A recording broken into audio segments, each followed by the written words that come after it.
If you're a parent or share a fridge with someone, Instacart is about to make grocery shopping so much easier. Because with family carts, you can share a cart with your partner and each add the items you want. Since between the two of you, odds are you'll both remember everything you need. And this way, you'll never have to eat milkless cereal again. So minimize the stress of the weekly shop with family carts. Download the Instacart app and get delivery in as fast as 30 minutes. Plus, enjoy $0 delivery fees on your first 3 orders. Service fees apply. For 3 orders in 14 days, excludes restaurants.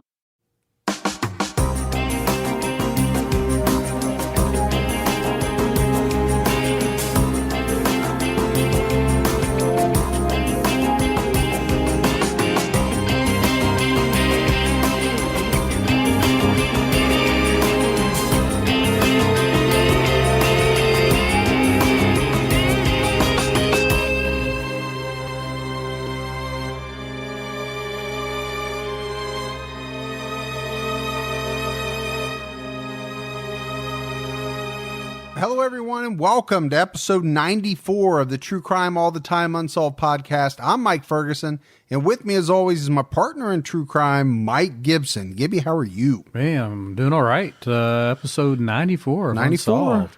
Man, we're getting close to that 100. You got something big planned for?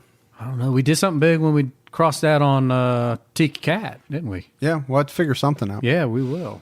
So how you been? I'm doing better this week. That's good. Yeah. That's good to hear. So how about you? How you doing? No, I'm doing great, man. Turned in my laptop on Wednesday. Oh, man, you're loving it. I feel like a free man. Yeah, yeah. You can do whatever you want. To the point, you're sitting across from me in the sweatpants you've been wearing all day. Yep. That you bought at Sam's Club with a backup for the next day. Well, I got 2 colors. Yeah. Can't wear them every day. Well, you're wearing them every day. You're just alternating them. Well, got to alternate colors and got to wash them. And I know you think they're cool. They got all these little extra zip up pockets. There's one zip up pocket on the side. Yeah, well, they're $12 sweatpants from Sam's, and you're loving it. They're very comfortable. Yeah. So what do you do with your day now? Podcasting. Podcast. I got a new podcast in the works that I think it'll be out next month. It's going to be good. I think it is. I'm not ready. I got the name picked out. I got the artwork picked out. So yeah. And we're working on another one for us. Another one for you and I. And I've got even another one that I'm toying around with. Yeah. But I don't want to try to take on too much. I do have a lot of extra time, but you know how long these podcasts take to put together. Yeah, they take a little longer than you would think. Yeah, you got to be careful about how much you try to bite off at one time. Especially in the beginning. There's just a lot of upfront work. There is. I mean, you and I are in a really good rhythm, I think, on True Crime All the Time and Unsolved. Right. But when you first start, everything takes probably twice as long. But yeah, then you anticipate. Right. For sure. And then once you start to get the hang of it, you get into a better groove, then you start to whittle away some of that. You don't waste as much time. Yeah. I'll put it that way. You could look at TCAT and then, what was 10 episodes roughly later that we started TCAT Unsolved. Yeah, it was. But we learned a lot from TCAT. We did. You know, it helped out. And I think when you rolled criminology out, you even had greater knowledge on, and I think that rolled out even smoother for you than it could have. Right? Yeah, well, definitely when it comes to editing and just how to put a podcast together. Yeah, you learn from having done it for a couple of years. So a lot of stuff in the works, and we'll announce it as, things get farther along. All right, Gibbs, we got some Patreon shout-outs. We had Laura Kajakab jumped up to our highest level. Thank you, Kajakab. Mitch Lowness. And interesting story.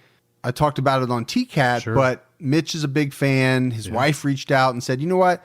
I really want to buy him a year's worth of Patreon as kind of like a stocking stuffer. Yeah.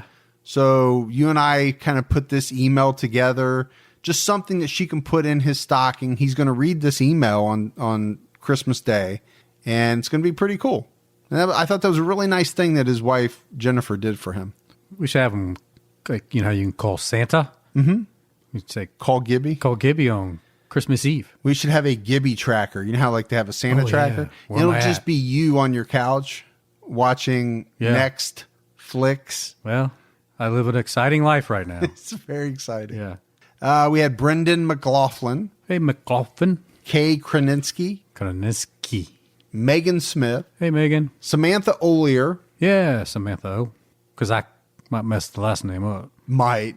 Pat Harley jumped out at her highest level. Thanks, Pat. Brandy Saleh. Thank you. Adam Sanders. Thank you, Adam. Cat Cradle. You know what my theory is on that? You think it's some kind of band. I don't know. Alexei Esakov. Thank you. Critical Onions. You think that's a band It's too? a heavy metal band, man. Rachel Lang. Hey, thanks, Rachel. Morgan. Hey, Morgan. And this is the one, Hero the Pup, that you somehow think is a band too. Yeah, alternative group, yeah. And I really think it's a pup named Hero who digs the show. Hey, we'll find out. Maybe we won't find out. Listens to the show with their owner. He or she is a pup. It's a true crime puppy? It's a true crime puppy. Yeah. They named it Hero, and they want the Patreon in his name. Well, his or her name. Either way, I'm happy. Kathy Belbin. Hey, Kathy. Dustin Kelly. Thanks, Dustin. Sonia Blazina. Blazina. I didn't even say that right. There was a D in there somewhere. Yeah. Just Diana. Hey, Just Diana. Put in there for you. Lindsay Nading. Hey, Lindsay. Danielle Hardy. Thanks, Daniel. And Juliana Papalegis. Ooh, Papa, next. Papa Jesus. Did you say Papa Jesus? That's Papa Jesus. It's like, what's Papa-legis. that movie with Will Ferrell? Dear Baby Jesus? Oh, Talladega Nights. Yeah. So we go back into the vault, Gibbs. Okay. This week we selected Marcella Fletcher. Hey, thanks, Marcella. Longtime Patreon supporter, and we really appreciate that. All the new support, the continued support. We had some great PayPal support as well. Okay. We had Chris and Tanya Knitter. Hey, thank you both. PayPal couple. Yeah, that's power. Jennifer Warmoth. Hey, thanks, Jennifer. Ted Perry. Ted, our buddy Ted. Yep. Jennifer Murray. Hey, thanks, Jennifer. Karen Washington. All right, thank you. And Kira Enright. Ooh, Kira, thank you. So appreciate all that support. We really do. All great people. Thank you. Gibbs, wanted to mention on True Crime All the Time, we're doing an episode about a Christmas Eve murder back in 2013. Yeah. And it was a man that had some real issues. That's putting it lightly. Probably putting it lightly. And, what happens in the episodes, it really comes out just what his issues were. Right. And it comes out in the form of audio investigate, during the interrogation with police. Sure. And you just really get a sense of what was going on in this guy's head and what he believed was happening to him over a period of time leading up to this murder. It's a good episode. It's a good episode. Shocking. It's one murder. And I say that like that's no big deal. It is a big deal. It's not a Pedro Lopez who killed 350 Yeah, so people. it's different from last week when we came off of somebody did, It's a different type of episode. This is a family murder, and it's really what was behind it. Sure. More so than, what happened was horrible in the details, but it's really what led up to this murder and what was this guy's mindset kind of thing. So no episode of Unsolved next week. You and I are taking the week off for Christmas. Right. T-Cat will have one. We're not doing a new episode on T-Cat, but what we are doing is putting out an episode that we did for Patreon back probably during the summer. Right. It's a good episode. It's Carla Faye Tucker. Right. So if you want to jump over, listen to that for sure. All right, Gibbs, are you ready to get into this episode of Unsolved? Yeah, I'm excited. Let's go ahead and get this one started. All right. We are talking about Brookelyn Farthing, 18 years old. And we're down in Kentucky. We're not that far from us. No. In this episode. But let's start with a little background on Brookelyn. And her name was spelled much different than I've ever seen it. It had an E between the K and the L. And I don't think I've ever seen it spelled like that. It's very different. Yeah. But Brookelyn was born August 26, 1994 in Berea, Kentucky. And Brookelyn was known as a very outgoing girl. She loved the outdoors. She was described, Gibbs, as being kind of a tomboy, but at the same time, still really a girly girl. She liked makeup and she liked to dress and all that, but she liked to do tomboy things as well. She had no problem getting out there, grabbing that fishing pole and having all that kind of fun. Yeah, she hunted, she fished. But she really was just known as a, sweet, beautiful girl. She had a ton of friends. She was a small girl, 5'3", 105 pounds. So petite. Yeah, she was very petite. Yeah. had blonde hair, blue eyes. And like I mentioned, she was only 18 years old, had graduated from Madison Southern High School. The other thing that's known about Brookelyn is she had a tattoo on her left hip. But this story really takes place on June 21st, 2013 in the city of Berea, which, like we mentioned, Gibbs, is not very far from us. It's about 40 miles south of Lexington, 80 miles from Louisville. It puts it about 2 hours and 40 minutes from where we are right now. Right. And it was on that day that Brookelyn Farthing and her younger sister Paige took their driver's license tests. Yeah, it's a big day, you know. And she waited till she was 18. But I'll tell you what, more and more kids seem to be doing that, not rushing out like we used to when we were young. I had my license 3 days after I turned 16. Right. You know, but you're right. You know, my kids took longer than they needed to. Kids don't seem to be as in a bigger rush as we used to be when we were younger. So on that day, Brookelyn passed, but Paige didn't pass. So they had a little riff, you know, a little teasing. You know, they had an older sister, and she got involved with it too, teasing Paige about not passing. But Brookelyn was happy because she passed the test. But I think people do that. I mean, I would do that with my brothers. I would do that with you. Well, you do that with me on everything. So yeah, sure. When I succeed and you don't. Yeah, you just like I pass and you don't. Yeah, I get displaced and you don't. I know. You didn't do that to me. You were very nice about it. I was. You didn't say, "Ha ha, you got displaced. No. You're unemployed." I was like, "Man, sorry to hear about that." I know. You were very nice about it. Yeah, but I think it's natural, right? A lot of ribbing, like good natured. I think it was all in fun. Sure, they were having fun with it, from what I could tell. And then you get into, early that night, there was a celebration going on for their grandpa's 70th birthday. Yeah, I think it was a big night because their grandpa was under the weather for quite a while. And I guess he was finally feeling better and good enough to take part in some of these celebrations. So it was nice that the girls got to go see their grandpa, spend some time with him. And just kind of an all-around good spirit at night, with the festivities that they had for him. But as that party came to an end, the girls headed off to go to another birthday party with their cousin out on Red Lick Road. Now that sounds like a road that I would have been on at one point. I was going to say that sounds like a road down in Kentucky. Yeah, it really does. Yeah, you see roads like that all over down there. Now you got to remember, we both have family in Kentucky, right? My dad grew up in southeastern part of Kentucky and got all kind of family over there. So we've been there, been around. We can say that, right? We can. That's what you're getting at. So there were three girls: Brookelyn, her younger sister Paige, and their cousin, or cousin, as Gibby says, went to this party. They hung out for a while, but at a certain point, the cousin and Paige decided to leave, and Brookelyn stayed. Wanted to hang out at the party a little bit longer. Sure. So when Paige and the cousin left, Brookelyn had another girlfriend there that she knew, and they decided to go ahead and hang out at the party and that she would spend the night with her other friend.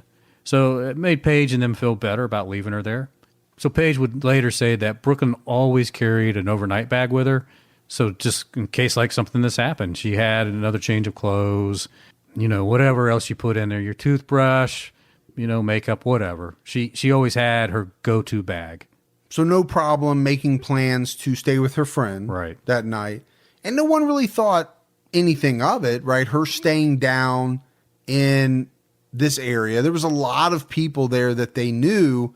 They'd grown up with all of these people for years. Yeah, I mean, when you think about these areas in Kentucky that she is in, I mean, they're pretty small communities. So you kind of know everybody and these little towns around, where you're at and around you, because it's just, as you go through high school and, you have the other schools you go to for different sporting events, you just get to know people. And I think this is the case. She was friendly with everybody in those areas. Yeah, usually small towns, very tight knit. You tend to know a lot of people. So the night went on, but at some point, Brookelyn's friend, who she was supposed to stay the night with, changed her mind. And she made plans to stay with her boyfriend at his house. Right. But she told Brookelyn that she could tag along. Yeah, but it would be kind of strange because you know why she's going to go spend the night with her boyfriend. Well, it's kind of a third wheel type situation at that point. And I don't think Brookelyn liked it, the fact that she changed their mind. They got into, allegedly, a little argument about it because the plan had changed. Well, it puts her in an awkward position, right? Because now that was where she was going to stay. So now she's got to either find a ride home or find somewhere else to stay. So Brookelyn's friend leaves the party, and Brookelyn stayed. And as the party finally ended, she caught a ride, Brookelyn did, with a couple of guys, according to witnesses that would come out later. Now, we don't know the names of these two guys. They were never arrested. And as far as I know, Gibbs, their names have never been released. But allegedly, these guys drove her out on Floyd Branch Road to look at some horses. Now, if there's one thing Kentucky doesn't have a shortage of, it's horses. Plenty of horses. You can go just about anywhere and look at some horses if that's what you want to do. Right. So after they look at these horses, one of the guys gets dropped off at his house. So what you have left is Brookelyn, and we're calling him the guy because we don't know their names. Yeah, we don't. One of these guys, and they drove to his house on Dillon Court.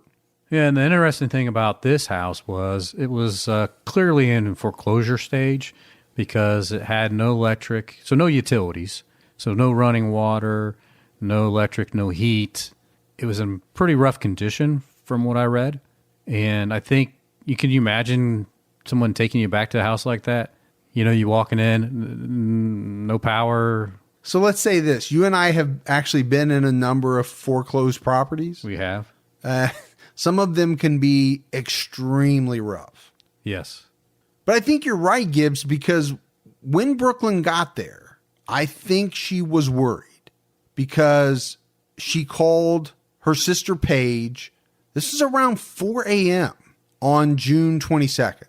Yeah, and she was nervous. She wanted Paige to get their cousin to come back and get her because she didn't want to be there. But there was a problem because her cousin, without the T, had been drinking, couldn't drive, right? Couldn't come get her at 4 a.m. in the morning. And you think about being in that situation as an 18-year-old. Yeah. The last thing in the world that you want to do is to call your mom or dad. Sure. At 4 o'clock in the morning and say, hey, I don't like the situation I'm in. I may have had a couple of drinks. I'm with a guy that I'm just not comfortable being around. Yeah. I think that's a good way to put it, at 4 o'clock in the morning. But I will say this, Gibbs, and this is something I've been very insistent on with my girls, right? My 13-year-old, my 17-year-old. It's more so for my 17-year-old, but eventually, hopefully, for my 13-year-old. I tell them, I don't care what is going on. If you find yourself in a situation, even one that I'm not going to be happy about, call me. I will come get you. We'll deal with the situation later. That's secondary. Right. Let's get you out of the bad situation. Right. Do not be afraid to call me and say, Dad, I need you. Right. Because you think I'm going to be mad. Yeah. No, that's the best thing you can tell your kids. But that's maybe what happened in this scenario. Because I don't believe that she wanted to call her parents. Yeah, and if you had a chance to ask her parents probably say, I wish she would have called me. Well, they would have. They would have said, I wish she would have called me. I would have came and got her. Oh, they would have. No questions asked, would have came and got her. Happily. I wish that she didn't think that she needed to worry about that. But what she decided to do was call her ex-boyfriend. He was working third shift. So she said, hey, when you get off third shift, come pick me up. Now, the boyfriend would come out later and talk about this and said, she sounded fine. When he talked to her, she didn't sound drunk. She didn't sound overly concerned. She just sounded tired and said that she was ready to come home. She wanted to come home. Yeah. And to the point after she had, her conversation with him, she would let her sister know that, hey, I got a hold of her ex and that he's going to pick me up after his shift is over. So you imagine Paige was probably thinking, okay, good. Don't need to worry about her now. She's going to be safe. She's going to be okay. He's going to come get her, bring her here, and we're all good. But then something changed, because it wasn't that long after she talked to her ex-boyfriend and he confirmed that, yes, I will come get you. She started to text him, and the text became more and more frantic. They started with, things like, can you hurry? Please hurry. And then Gibbs, they got into the realm of, things like, I'm scared. Yeah. So with each text, it got a little more alarming. And that's scary, to see this is how someone's trying to convey a message to you, at that rate. And, this is around close to 4:30. I think they call it 4:26 to be exact. That's a half an hour from the initial call to her sister when she first got at the house. She also texted some other people, trying to get a ride. But again, it's 4:30 in the morning. Number one, who's up? Right. And, who's got their phone by them and it's going to wake them up and they're going to jump up and say, yeah, sure, no problem. Somebody like me. That's about it. Yeah. Yeah. Because you wake up at the drop of a hat. Yeah. I wouldn't hear it. No way, no how. I mean, if I had the phone on full ringer, I don't think I would hear it. But it is sad. I mean, you think about it. She's trying to get anybody to just come. That's how scared she is. I just want somebody to come get me. But she's still concerned that she doesn't want to upset her parents, that she doesn't message them or call out to them. So it's just sad that she just couldn't get anybody to say, okay, I'm on my way. Besides the boyfriend, which, he already said, I'll come get you, but I got to finish my shift. Well, sure. Then it was about 5:30 that a text came in to her ex-boyfriend. And this was a strange text or two. The first one said, never mind. And then very quickly, another text came in saying, I'm okay. I'm leaving to go party with friends in Rockcastle County. Now, I think everybody found this to be very odd. Sure. Number one, it's 5:30 in the morning. Yeah, I mean, who's going to go to some party at 5:30 in the morning? Maybe in New York City. Yeah, but you might be able to find a party at 5 exactly. That's still rocking at 5:30 in the morning. Yeah, but the rural parts of Kentucky, you wouldn't think so. No. But the ex-boyfriend tried to text her back to see what was going on. He didn't get any response. Which again is kind of strange. And it would be said later that did she really even send those text messages? The last one, right? The never mind, I'm okay, I'm going to this party. Was that really her? And the fact that she didn't reply back to her ex-boyfriend, which she always would have, I think that made some people wonder, was that even her, those last text messages? So he gets off his shift and he goes home, right? He can't get a hold of her. And I think the other issue is that her sister Paige would say, I don't know why she would think she would go some party in another county at 5:30 in the morning when she knew that we had these plans to go to this car show the next day. When did she plan on getting her sleep? When did she plan on, doing the things she needed to make sure we can go to this car show? I think it makes people a little suspicious. So like you said, Gibbs, she's supposed to be going and meeting her friends at this car show. But she never showed up that next day. No one could reach her by phone. Her friends started getting worried and they contacted her sister Paige around 2 p.m. That started the alarm bells ringing with Paige. She reached out to the rest of the family and said, hey, look, nobody knows where Brookelyn is. Nobody has seen her. Nobody's heard from her. She can't be found. So obviously, as any family would do, they start calling, they start, driving around looking for her. But this is when Paige tells her parents about that, early that morning, and how a friend of Brookelyn said that she left with a man from the party. Now, we don't know this guy's name, but they knew it and still do, right? But they knew they had never heard of this guy. And I think, Gibbs, that was somewhat alarming because, like we talked about, tight-knit community, Paige, as well as the parents, they knew all Brookelyn's friends. Well, like you probably know all your daughter's good friends.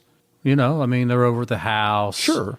You're running, you know, you've always ran her here or there, picked her up. So over time, between you and your wife, you pretty much know her circle. Yeah, definitely. There's no doubt about it. Yeah.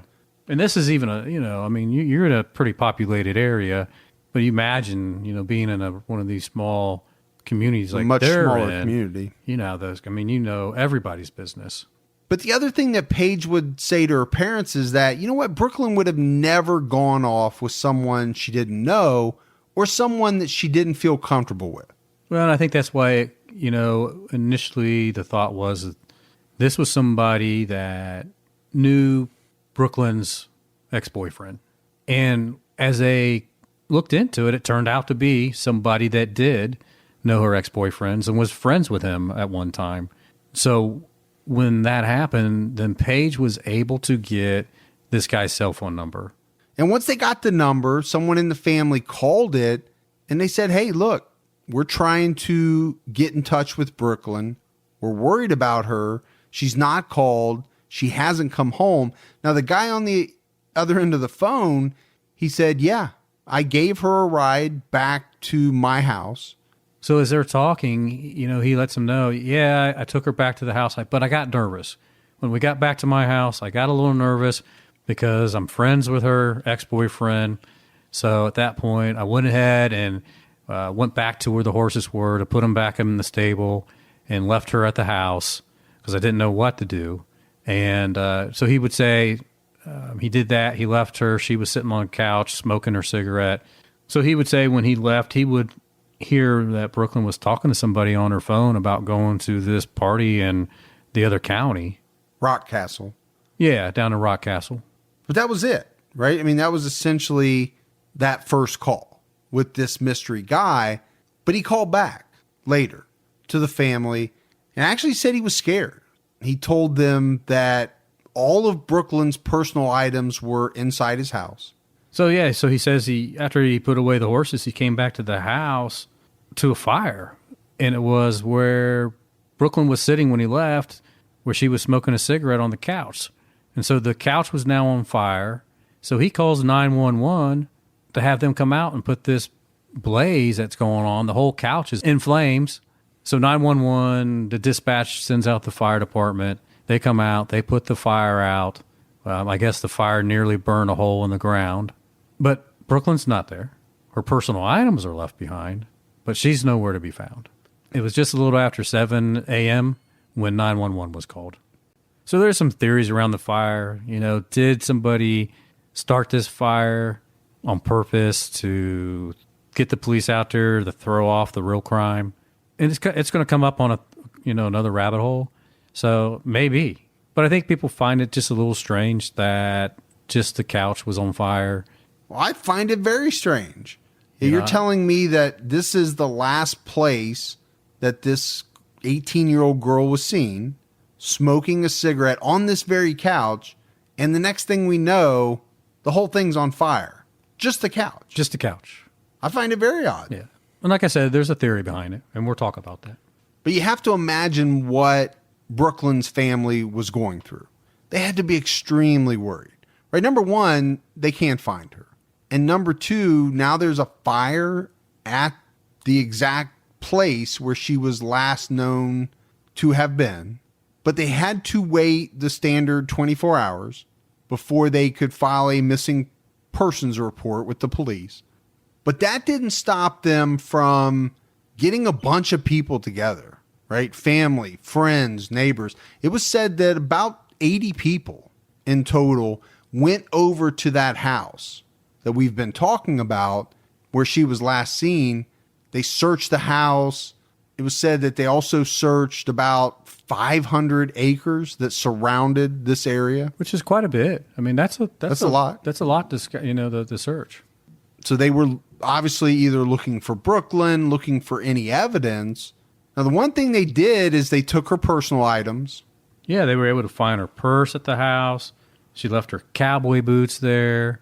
I mean, she's a country girl, man. Yeah, I can't imagine a country girl leaving her cowboy boots behind. This doesn't make sense. And her purse. I don't know too many girls that leave their purses behind. No. And speaking of being a country girl, what she was wearing the night before, it was said to have been denim shorts and a gray Future Farmers of America t-shirt. Yeah, that's a farm girl right there. It is. There's no doubt about it. Anybody from not just a rural area. I mean, we have that around here as well. So the police start investigating. And one of the things that they did was they looked at her phone records, her cell phone records. And they came out and said that during the 24 hours after she was missing, her phone received over 1,000 calls and texts. It tells you something, man. For a small community, a lot of people love this girl. They're trying to find her. I mean, I'm sure that's her mom and sisters sitting there just dialing every 5 minutes, every minute. Yeah, but it's a lot of other people too. Yeah, trying to find her. I think you're right, Gibbs. There were a lot of people that cared about her, a lot of people that were concerned about her. Now, the other thing that the authorities did, they contacted Brooklyn's cell phone carrier, and they determined that her cell phone last pinged on a tower in the nearby town of Blue Lick. It's about 30 miles from the house that we're talking about. The problem they ran into was that after that ping, there was nothing else. Essentially, the phone was either turned off, the battery taken out, whatever it was never turned on again to ping anywhere else. Yeah, I think out in the rural area, you don't have the frequency of cell towers out there. I don't know what the real distance is, but say that the last thing that she pinged off was 30 miles away. I think that's a little strange. It seems kind of far. You would think you wouldn't go 30 miles without in between towers, even in a rural area nowadays. We'd been told that she was just there to hang out. Right now, she's just missing. And hopefully that's what this will end up being, just a missing persons case. If the detectives on the scene determine that it's needed, we would certainly look into a ground search. So that was the police talking on a newscast right after Brooklyn disappeared. And you hear the police officer talking about if it's warranted, they would do a ground search. Well, they eventually figured out, Gibbs, that it was warranted. Pretty quickly, really. Yeah, I think so. And the Kentucky State Police launched a large search party. And it was said it was over about 16,000 acres. So they're looking for Brooklyn in the Red Lick area. They're looking for her in the Owsley Fork Lake area. But it wasn't just the Kentucky State Police. There were other police departments that got involved. They had regular citizens that owned horses, people on horseback. Yeah. People ATVs. People that owned ATVs. Also recreational divers. They brought in cadaver search dogs. They really put an all-out effort into looking for Brookelyn Farthing. Well, they would even tell those central counties and some counties to the east of there, to the landowners, check your land out. If you see any unusual activity, do you see where anyone has driven onto your property, and do you have any weird odors, any foul smells? Contact us right away. So they're trying to see if they can locate, where she's at. And I mentioned divers. They went into some of the lakes. They were going into, some of the ponds. That's one thing about Kentucky and those type of rural areas. There are a lot of smaller ponds. Sure, you got all those farm ponds. Yeah, I mean, like you think about like somebody has a pond on their land. Yeah. That they fish in. Some of them are even big enough to do a little boating, not much. But right. You could probably row a boat around. But you see a lot of that in Kentucky, especially. You do. So they're searching some of those. The local restaurant held a pig roast to help raise funds and put up a reward for any leads in the case. Yeah, the family even had a bass tournament, try to raise money as well, just to, one, keep awareness, but two, like you said, the more money they get together for a reward, it could be helpful. But you also, when you have good things going on, sometimes you get people that do bad things or get greedy. There was a 21-year-old woman that was going around claiming to raise money for the family, and but wasn't. And eventually the police caught up to her and she got arrested and had to, do some time for that. I mean, and just how bad is that? That's pretty freaking low, man. It is. I mean, you're taking advantage of an 18-year-old missing girl.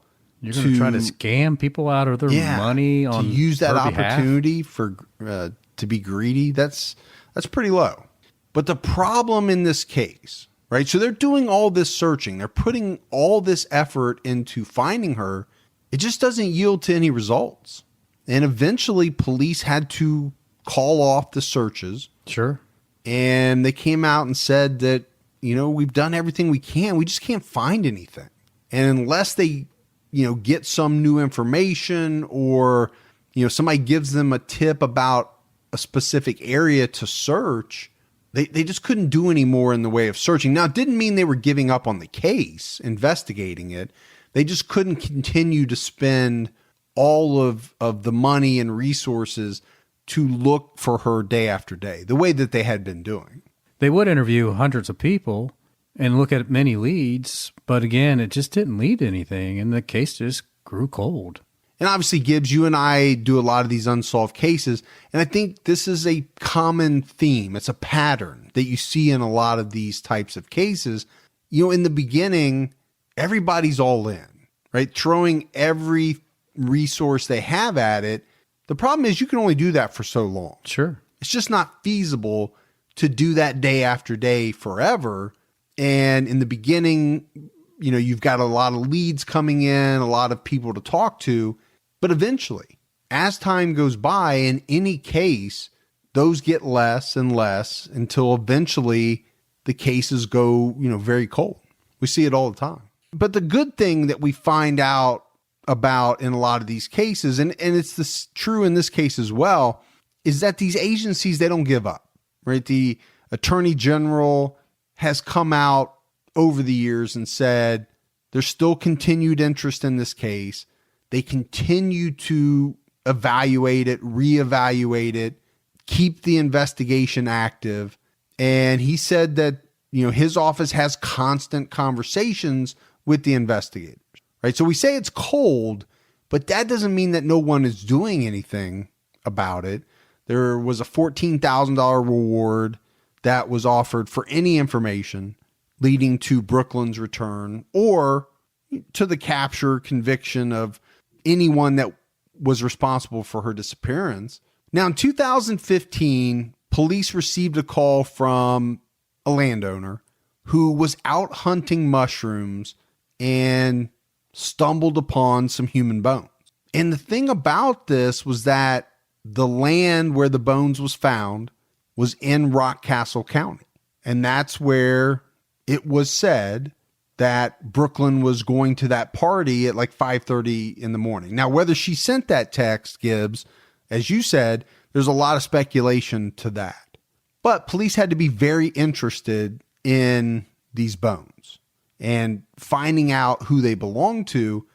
The problem was at the time, there wasn't enough bones or the right bones, right, to make a determination who it was. But the one thing they did find along with the bones was some small pieces of clothing. Again, not much, not enough to really analyze it. And what are you going to do with clothing anyway, unless it said Future Farmers of America on it? Yeah. Pretty hard to tie that back to somebody conclusively.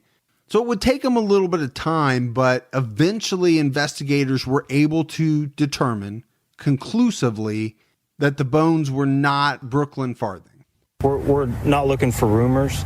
We're looking for somebody that can actually come forward and lay it out for us. Somebody knows what's going on. And we would like to be able to answer those questions and provide that information to the family. So he says right there, we're not looking for rumors, rabbit holes. I mean, they want solid information. And, there's just not that out there. I mean, we're going to cover the rumors and rabbit holes. And I know why he's saying what he's saying. You can't give the family any, false hope. But, well, that was a police officer talking about 3 years later, I think, after Brookelyn disappeared. Sure. And I'm agreeing with what you said. they want somebody to come in and say, this is what happened to Brookelyn Farthing. Right. The problem is nobody has done that. No. And all we really have is rumors and theories and things like that. And that's what we're going to go through next. Like we do in majority of our unsolved cases. Right. If we had the facts, yeah, it wouldn't be unsolved. Exactly. Most likely. Majority of unsolveds are exactly this, or somebody is arrested and then released because either they didn't have just cause to arrest them, or the evidence was just never that great to prosecute them. So there was a rumor going around that somewhere near the Richmond, Berea area, a vehicle was found on the side of the road. And inside this vehicle was a man and a woman. They said they were out of gas, and they asked this guy that stopped to help them for a ride. And apparently at some point, the woman told the man who picked them up that she was afraid of this guy that she was with, and that she didn't want to be dropped back off with this guy. Yeah, so she stayed in his car after she dropped the other guy off with his gas can, respecting her wish. But apparently the two men got into an argument. But the real kicker of the rumor is that this woman supposedly told the Good Samaritan, the driver, that this guy that she was with had chopped up Brookelyn Farthing and scattered her body in a bunch of different places. And there was some information that came out alleging that this same guy was arrested after this story came out, that he attempted to murder his own wife. So, I mean, again, it's rumors. I don't know how factual this is, but it is all over the place. If you go out and search this case, you'll see this story come up a lot. So, again, it's just another rabbit hole, just something to think about. Then there's another theory that this guy that she got a ride home with, when he dropped off the one guy and then they went on back to his house that had no power, electric, gas, whatever, water, that he got her on the couch and sexually assaulted her. And then at that point, he set the couch on fire with her either on it or not. I think the biggest theory is that he took her somewhere, got rid of the body, came back, lit the couch on fire because the couch would have contained DNA from the sexual assault and whatever other assault he did to murder her. And by setting the couch on fire, it erased everything. If that's true, I don't know. I don't know if fire would do that completely. I would think it would. I think it'd be hard to prove anything. And to me, Gibbs, this is probably one of the more compelling theories. I mean, if you think back about what we talked about early in the episode, we mentioned that it was about 5:30 in the morning. I think the last time that this guy says that he saw Brookelyn. And we talked about the fact that, it was about 7 o'clock when I think firefighters got on scene. That's an hour and a half. So that theory to me is plausible, that something happened. This person, whoever it is, did something to Brookelyn, took her body somewhere, came back, started the fire to get rid of evidence. Not saying it's not a tight window, but I think it could happen in an hour and a half. I think so.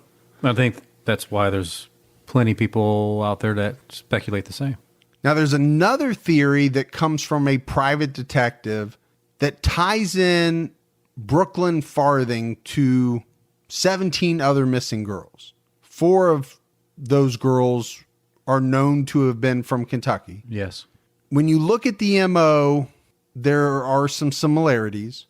All of these girls were attractive. They were petite. They had long blonde hair. It's been said that they were so similar that all of these girls could have been mistaken for sisters. And then you can see these pictures out on the web. And when you look at them, it's exactly right. I mean, they look like they all could have came from the same family. So 17 girls missing within about a 2 to 3 year time frame from Kentucky and neighboring states. Some of these girls have been found murdered, but a lot of them are still missing. Now, talking about the 4 missing girls in Kentucky, specifically, with Brookelyn being one of the 4, the area that she went missing from, it's been said that there are a lot of illegal marijuana crops grown in the area. Sure. And that same thing has been said about the areas where the other 3 girls have gone missing. Like Justified. Remember that series? Justified? Yeah. Mm-hmm. Yeah. Yeah, I love that series. It was great. But so I think that's where the tie-in comes from. At least for the 4 girls in Kentucky, could it have had something to do with individuals that found out something that somebody didn't want them to know? Now, what I think is strange about that is that they all look similar. They really do. So I don't know how that plays into the illegal crop angle. It sounds more to me, Gibbs, like it would be a predator that has a very specific type. I mean, you and I cover that a lot on True Crime all the time. Yeah, I agree with you. I mean, just looking at the pictures, immediately I think of that being the same size, same build, same look. This is a guy that, when he comes across one of these girls, he's got to have her because it fits everything that he is looking for. And you have to go back to Brooklyn's family, right? They have come out and been quoted as saying that, to them, it feels like something happened to her that day, which we know it did. Something happened. Their reasoning is that no way Brooklyn would have ever just run away. Yeah, she's not a runaway kind of gal. She had no reason to. No, life was good. She never voiced a desire that she was, having a hard time, had any inkling to leave. But I also think, Gibbs, that at least some of the family has a good idea of who they believe did this. And they really wish that person would speak up. Now, I believe they haven't come out and said, right, no names or anything like that. Right. But I believe that the family is leaning towards the last person to have been seen with Brookelyn Farthing. Yeah, I can see that theory. The guy that we've talked about. So that would feed into the couch theory and the burning and all of that. But like any family would, right? They have said the last 5 years have been really hard on all of them. They've had bouts of depression, they've had anger, and they've hurt. That would happen in any situation where, as a family, you've lost someone. Yeah, anytime you lose anybody, man, it's just you go through those stages of anger and just depression and hurt. It's just over and over again. It's just a cycle. I don't know if they ever get out of that cycle. I don't think so. If you never know what happens, and I've never been in that situation, so I can't speak from experience, but I would think that, like you said, a cycle, I would think it would change day to day. Yeah. One day you might be depressed, the next day very angry, and then it would just kind of bounce back and forth depending on the day. Somebody they love so much is just no longer part of their life, and at no fault of their own. So it's got to be why, what happened, just the questions that they would ask themselves every day. You feel for them. And we get that a lot in these unsolved cases with these families. They never have the answers. They never get the resolution that they're looking for. And the family has done interviews, especially Brooklyn's sister Paige. She's done a number of interviews that have been carried on national outlets.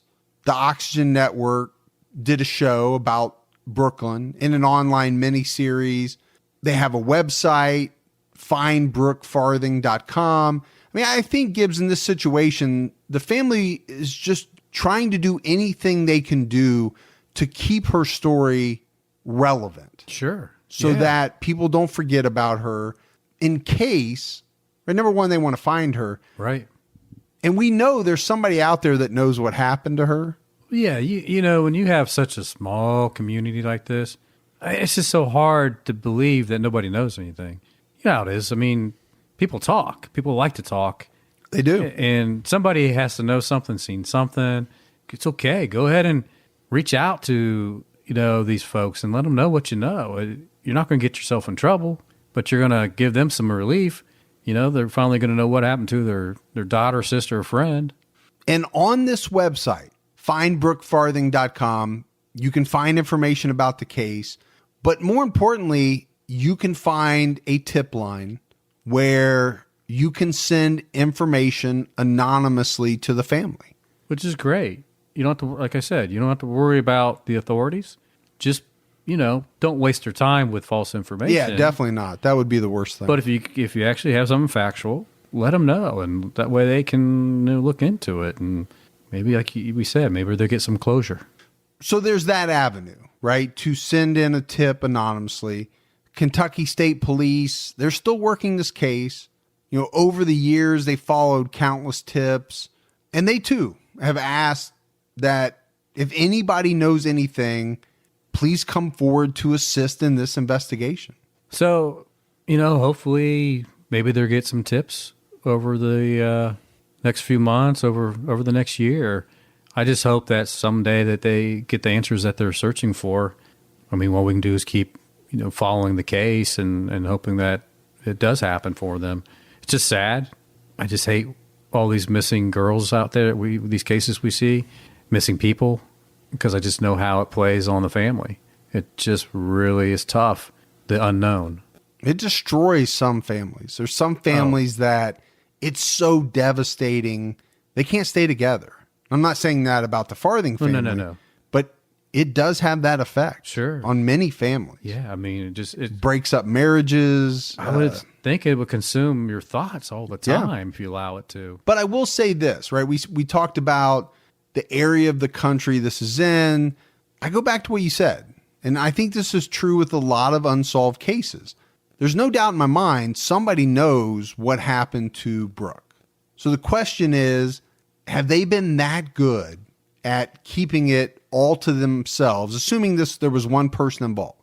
Or, like in a lot of cases, have they told somebody else or multiple someone else's, and one of those individuals could crack this case wide open by telling the police or sending an anonymous tip saying what they know? I think that's very possible that could happen, and hopefully the sooner the better. I agree. But that is it. That's the case of Brookelyn Farthing. Yeah. We've got some voicemails, Gibbs. You want to hear those? Let's hear them. Hey, Mike and Gibby. This is Rosie in Sydney, obviously with a Northern Ireland accent. First of all, I just want to say thank you. As always, I continue to listen and I love the show, both shows, and criminology as well. I was ringing in because I was just listening to the Marsha Moore episode. And Mike, you were talking about the listener who had a family member who completed suicide. And I just wanted to ring in relation to that. The notion of using the word committed suicide relates to the fact that at one stage, completing suicide was actually an offence. So that's where the word committed comes from. It actually does relate to committing an offence. So, so I just wanted to put that to bed for you. And to say keep on doing what you do. Stay safe, always. Love you guys. Bye. I appreciate that. And that does make a lot of sense as to why that word is widely used. Sure. But I will say this, Gibbs, I've gotten a ton of emails and messages about that using the word completed. Yeah, I think you and I had a conversation about that last week. Yep. It's something that we're going to try to do.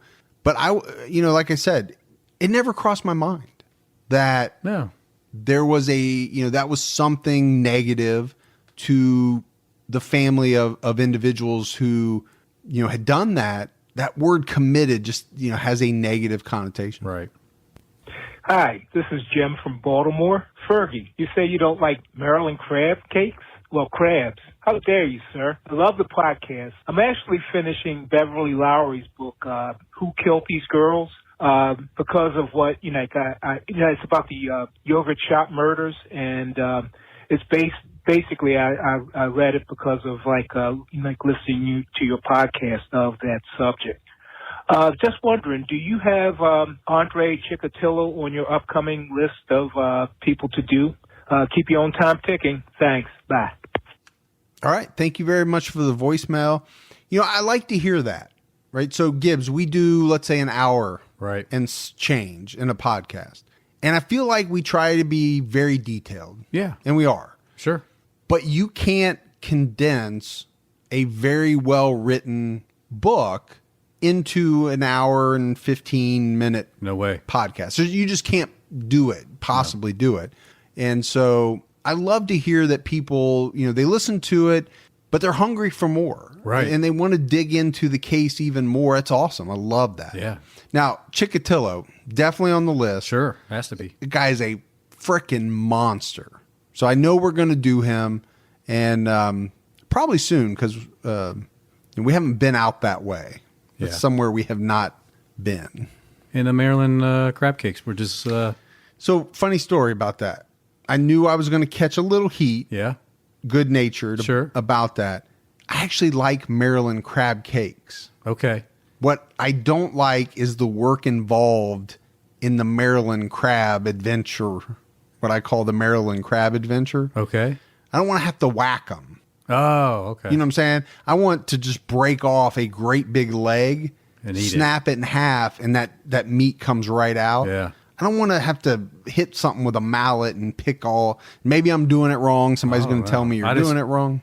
I have a good friend that grew up in Maryland, and she says they're the best, man. She said they're the best.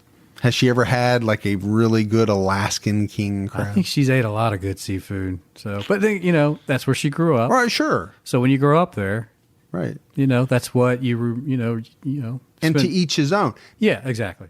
Now I will say, if somebody wants to buy me a Maryland crab dinner, I'm not going to say no. I love crab. What I will say is, if you give me the choice and sit two down in front of me, you're going to go the I'm going easy route. Alaskan king crab every day of the week. Hello, Gibby Dear and Fergalicious. This is Lily calling, and I want to say really quickly, I don't understand this whole Team Mike, Team Gibby debate. It kind of makes me sad, like you're in the Thunderdome battling it out for glory or something. Anyway, I have a suggestion for TCAT Unsolved. I recently listened to a podcast called The Teacher's Pet, and it's the story of Lynn Dawson, married mother of two, who disappeared at the age of 33. The story is based out of Australia, so Gibby can give us some of his great accents. And yes, I said accents in the plural because he has so many versions and variations. Rise up lights. Anyways, what's scary about this case is that the husband was having an affair with a 16-year-old student of his, and then the girl moved right into the family home as soon as Lynn, quote-unquote, disappeared.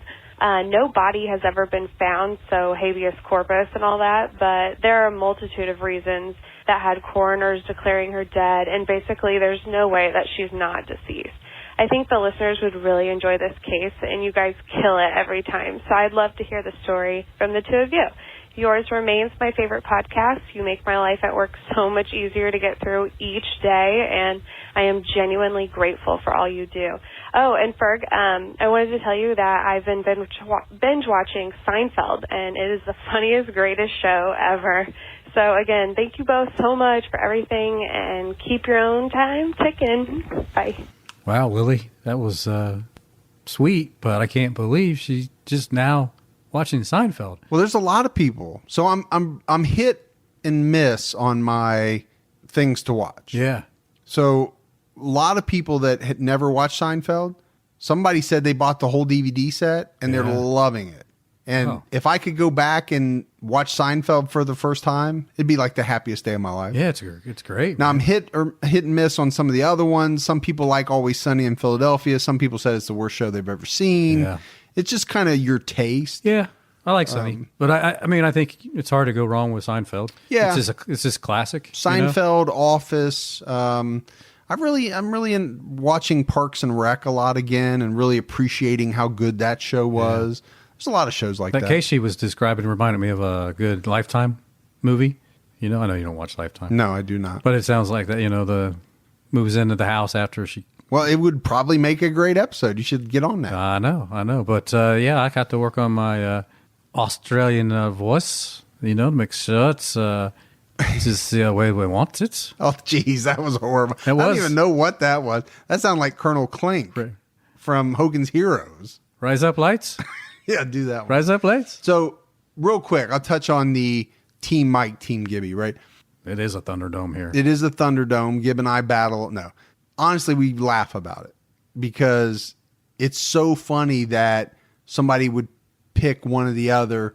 And because neither one of us could do this show on our own. It just would not be the same. No, it's yin and yang. Yeah. But everybody's got their favorites, just like crab cakes or crabs. That's what?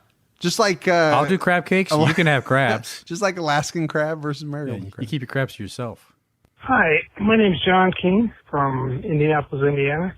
I was wondering if you ever heard of the April 7th, 1986 unsolved case we have for Trisha Meredith. I consolidated all the evidence for that case for the cold case files, and we still have nothing. We know who did it, and or we believe we do, but we have no evidence, So I think it'd be a good episode for you if you get and at least bring some people to maybe talk about it here in this town. Indianapolis, Indiana, Trisha Meredith, April 7th, 1986. Now, I no longer work for Indianapolis Police Department, but I know the lead detective on that case personally, so, I know he wants an answer. He still carries your Polaroids, so thank you. All right, John, we appreciate that. That actually is not a case I've heard of, and we are very close to Indianapolis. That's not far from us at all. Yes, we're an hour away, but I do see, Bill Reardon still working on that case. He's looking for any leads. He was the homicide detective on it.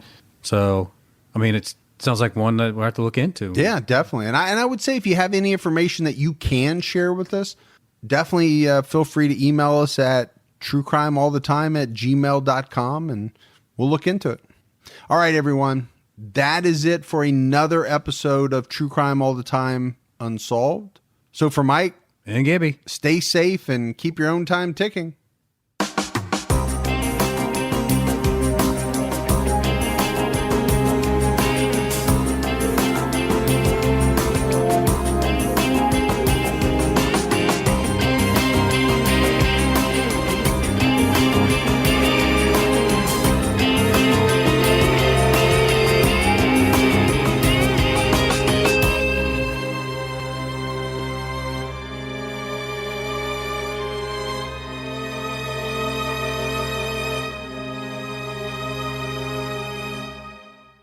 Find yourself looking for a new job or change in career? Monster.com is here to help. We are not only here to bring you job postings, but also AI interview prep and salary tools, expert career advice, and top-notch resume services. We've got everything you need to land your perfect job fit. Discover the magic of finding the ideal job with Monster.com. Your future starts now. Visit Monster.com today. Your next job opportunity is just a click away. If you're running a retail business, don't let disorganized order fulfillment cause chaos. Use ShipStation instead.